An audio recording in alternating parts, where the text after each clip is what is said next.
ChatGPT is a great AI tool, but for some applications it's far too slow and inefficient.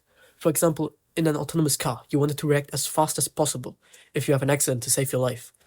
Or if you just want to use less resources for your prompts. For example, if you have your model on your phone and you don't want to use hundreds of servers like ChatGPT does for it to give you a result, you can use knowledge distillation for that.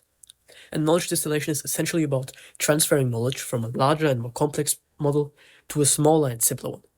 Google used it, for example, to transfer knowledge from its large language model BERT to its smaller model DistillBERT. And they also did this with two simple image classification CNNs. So the first thing I did was I programmed and trained a larger convolutional neural network on a small image dataset to classify them. And then I used that knowledge to transfer it to a smaller model to have similar results, but with less resources.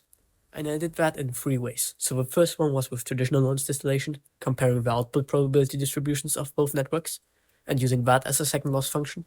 The second way was with cosine embedding loss, so comparing the weights of both networks, after averaging them, of course, because the larger one has, of course, more neurons and more weights with that.